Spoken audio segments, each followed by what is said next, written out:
मोटी कमर वाली बहू। अरे याद है ना वो मोटी सी कमर वाली बहू? उनके दिन अभी भी नहीं फिरे। वो फिर एक बार अपनी कमर को लेकर चर्चा में है। कैसे? देखिए। क्या करूं, मेरी मोटी कमर का सब मजाक उड़ाते हैं। माँ जी तो ऐसे करती है जैसे मैं कोई डायन हूँ। ना कहीं साथ ले जाती है, ना ही किसी से मुझे मिलवाती है। अरे मीना, तो कोशिश क्यों नहीं करती कि तेरी कमर थोड़ी पतली हो जाए? अब देख ना, मेरे ऑफिस में भी उस दिन तेरा कितना मजाक बना था, याद है ना? मीना को पति से ये उम्मीद तो बिल्कुल नहीं थी। वो सोच में पड़ जाती है कि आखिर क्या लुक से मायने रखते हैं? रिश्ते नाम की कोई चीज होती है क्या? पापा पापा, मेरे स्कूल में फंक्शन है, सबके मम्मी पापा आएंगे, आप भी आना कल। अरे नहीं बेटा, कल तो मेरी जरूरी मीटिंग है, कल नहीं हो पाएगा बेटा। अरे मैं हूँ ना, मैं आ जाऊंगी। क्यों? नहीं नहीं माँ, तुम रहने दो। तुम्हारे लिए तो दो दो चेयर लगाने पड़ जाते हैं और ऊपर से सब तुम्हारा मजाक बनाते हैं। ना बाबा ना, मेरे स्कूल में तो आना ही मत। मीना का दिल तो ये सोचकर और छोटा हो जाता है। वो किचन में जाती है और खाना बनाने लग जाती है। खाना बनाते बनाते उसे मुन्ने के जोर से रोने की आवाज आती है। क्या हो गया मेरे बेटे को? मेरा बच्चा गिर गया है। कितनी बार कहा है कि भागा दौड़ी ना किया कर। मीना जल्दी से बच्चे को उठाती है, उसे कमरे में ले जाती है और सुला देती है। माँ, कल मैं गिर गया था तो किसी ने मुझे नहीं उठाया, सब मुझे डांट रहे थे, लेकिन तुमने मुझे उठाकर यहाँ बेड पर लिटाया और रात भर तेरी कमर में मालिश भी करती रही। तभी तो मैं आज स्कूल के फंक्शन में जा रहा हूँ, नहीं तो कैसे जाता। अच्छा माँ, मैं जा रहा हूँ। बेटा स्कूल चला जाता है। उधर सास। बहू, वो क्या है ना, आज मैंने घर में कीर्तन रखा है। तेरी कमर के कारण मैंने सबको बोल दिया है कि तू मायके गई है। तू जानती है ना कैसे तेरा मजाक बनाते हैं सभी। बहू कुछ नहीं कहती। पर माँ जी, कीर्तन में बैठने का तो मेरा भी मन था। हाँ तो किसी और शहर चली जाना जहाँ तुझे कोई जानता ना हो। वही किसी मंदिर में बैठ कर ले लेना हरि का नाम अच्छा जा, जल्दी से काम पर लग जा। मीना को सास की बात पर रोना आता है, लेकिन देखिए किया भी क्या जा सकता है।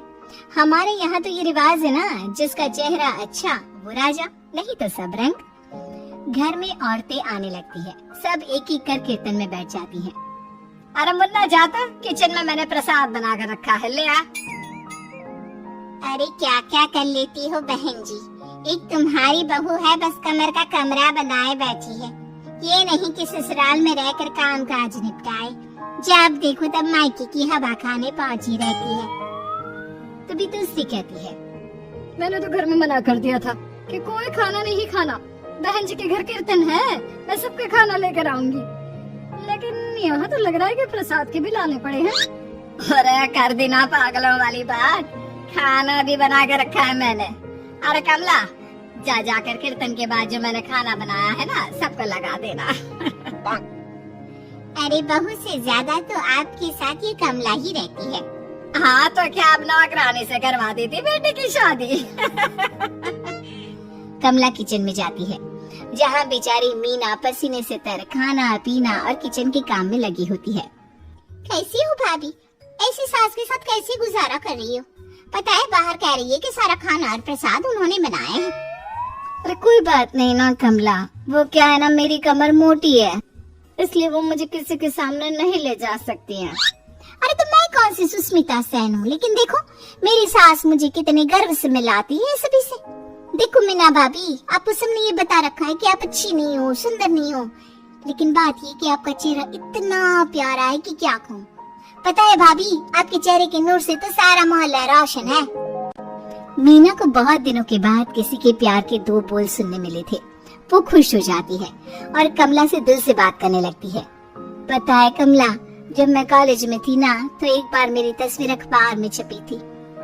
मैं फूलों की प्रदर्शनी देखने गई थी, तो वहाँ किसी ने फूल के साथ मेरी फोटो खींची थी और लिखा था फूल से भी सुंदर।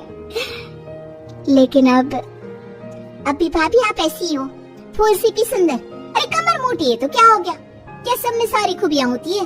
अपनी सास को ही देख लो, ऐसा लगता है जैसे चूल्हे में कोयला जल गया हो। भैया भी माना पतले हैं, लेकिन है तो माँ की तरह काले ही ना। वो तो भला हो भगवान का कि मुन्ना आ पर गया है, गोरा और सुंदर। मीना को कमला की बात समझ में आ रही थी। पहली बार किसी ने उससे अच्छे से बात की थी तो उसे रोना आ जाता है। भाभी एक काम करो ना, कुछ दिनों के लिए मायके होकर आओ। यहाँ तो ना भैया को आपकी कदर है ना ही सास को, और बेटा भी आपको इन लोगों के कहने पर दूर ही रखता है। मीना को कमला की बात ठीक लगती है। सारा कीर्तन निपट जाता है। उसके बाद अरे बहन जी मान गए, इतना सारा खाना और प्रसाद बनाने के बाद भी आपको देख के लगता नहीं कि आप एक बूंद भी थकी हो, बिल्कुल फ्रेश। बस बहन जी मैं तो हूँ ही कुछ ऐसी ही।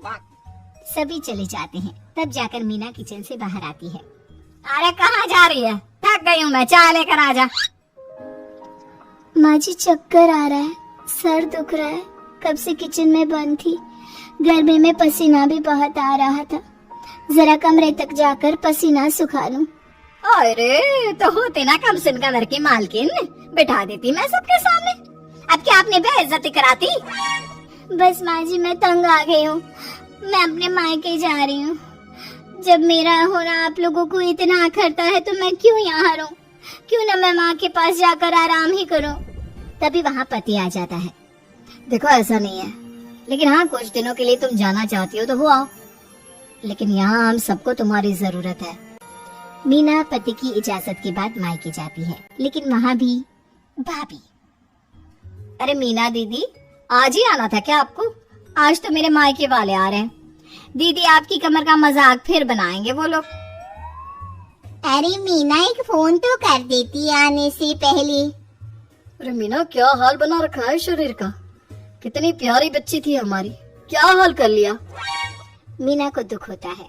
वो घर के अंदर जाती है जहाँ दीदी आप तो दलिया लेंगी ना? सबके लिए वैसे आलू के पराठे बने हैं, मैं जानती हूँ आपकी फेवरेट है आलू के पराठे, लेकिन अब आपका शरीर ऐसा है कि आप तो दलिया ही खाओ। मीना को समझ में नहीं आ रहा था कि ये क्या हो रहा है। हर कोई जो अपना है वो क्यों उससे ऐसा व्यवहार कर रहा है। मीना दुखी होकर पास में रहने वाली अपनी सहेली के घर जाती है।